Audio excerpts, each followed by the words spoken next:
ئەو کەسێک کە مافی خەڵکت خواردووە زەوی خەڵکت داگیر کردووە بە سوێن و زوڵم، وەڵڵاهی ئەمە سەرنجامی قیامەتی تۆیە لە دوای مردنت، سەرنجامی باو باپیری ئێوەشە ئەگەر بەم شێوەیە مردبێ، چونکە خوا لە حەقی خەڵک خۆش نابێ. حەج بکەی، عومرە بکەی، هەموو ڕۆژێ 1 ملیۆنە جار زیکری خوا بکەی، خوا لە دینارێکی هیچ کەسێ خۆش نابێ. ئەوە عەدالەتی خوای گەورەیە. خوایەک ئەوەنە بەدەسەڵاتە، ئەوەندە میهرەبان و بەڕەحمە، تەداخولی ئیشی تۆ ناکات. 1000 دینارە لای منە، خوای گەورە لەو 1000 خۆش نابێت، تەواو هەتا خاوەنەکەی لێ خۆش نابێت. ئەوە عەدالەتی خوایە، ئەوە ڕەحمی خوایە.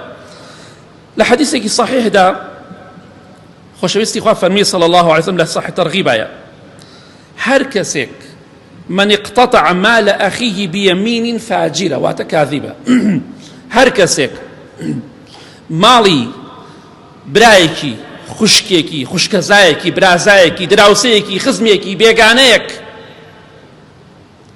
ئاگادار بە سوێنێکی درۆ داگیری بکە و بۆ خۆی بی بچڕێنێ، ئەڵێ بەخوای گەورە 5,000 پێدا و 2,000 پێداوە، ئەوە سوێنەکە دەگرێتەوە، ئەو ئەدگرێتەوە، چونکە ماڵێکت بچڕی بە سوێنی درۆ، بەخوا ئەوەنە گەڵام پێداوە ڕاستیش ناکە.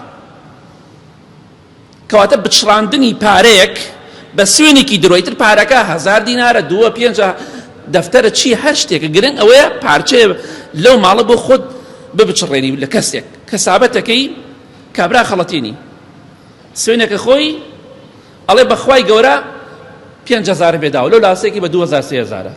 یخر کام ناڕاستەکەن. ئاخر ئەمە بچڕاندنی ماڵی خەڵکە بۆ خۆت بە سوێنی درۆ، 5 پێدەنەدا و 2 پێداوە، بۆڵی 5 پێداوە. ئەگەر 5 ڕۆبعەکەمت پێدابێ نابێ ئینسان بڵێ 5 پێداوە، ئەوی بڵێ بە مەسروف بۆ چۆتە 5,000 بۆ نمونە لەسەر ئەگەر ڕۆبعێکی بێتە سەری، نابێ بڵێ 5 پێداوە، 5 پێ نەداوە، ڕۆبعەکەمت پێداوە. کەواتە ئاگادار بە هەر کەسێک بە سوێنێکی درۆ ماڵی مسلمانێک بۆ خۆی ببچڕێنێ، بۆی کە بەرامبەرەکەی قەنەعەتی پێ بکە و پارەکەی لێ بسێن و بیخەڵەتێنێ. پێغەمبەری خوا فەرمێ صلى الله عليه وسلم فليتبوأ مقعده من النار، با جێگای خۆی لە جەهەنەما خۆشکە پیرۆزی بێت. ماڵی خەڵکی بە سوێنی درۆ داگیر کردووە، بە سوێنی درۆ پارە پەیاکات، کەواتە دوای ئەمەش کە ئەمەت ئەبیسی با جێگەی خۆی لە جەهەنەما خۆشکە.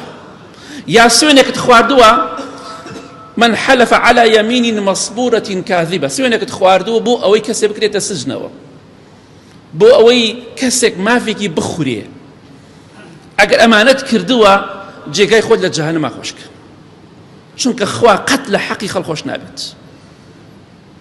کەواتە ئاگادار بە جا ئەوەی کە خەڵک مافی 1000 ملیۆنەها خەڵکی داگیر کردووە، ئەوە وازی لێ بێنە، دەستی لێ بشۆرە. من لەگەڵ تۆمە کە تۆ نوێژ خوێنی، تۆ ئەهلی مزگەوتی، جا کێ پێی خۆشە؟ پێی بوترێ لەلایەنی بەڕەحمترین مرۆڤەکە و پێغەمبەری خوایە صلی الله عليه وسلم پێی بوترێ جێگای خۆت لە جەهەنەما خۆشکە ئەگەر بە سوێنێکی درۆ پارەیەک لە مسلمانێک بسێنیت بیخەڵەتێنی. ئاگادار بە چەندێکت پێداوە ڕاستی بڵێ، یا هەر سعری پێ مەڵێ کاکە مەڵێ ئەوەم پێداوە، بۆ ئەوە دەیفرۆشم و تەواو. یعنی ناکرێت تۆ شتێکت بە 10,000 کڕیوە، کابراڵێ بە 11 بەخوا زەرەرەکە، بە 15 بەخوا زەرەرەکە، بۆ زەرەرەکە کاکە بڵێ نایدەم، نایفرۆشم بۆ پارەی، بەڵام پێویست ناکە ئەگەر زەرەر ناکا بڵێ زەرەرەکە بێتە درۆ، ماڵی خەڵک مەبچڕێنە بۆ خۆت.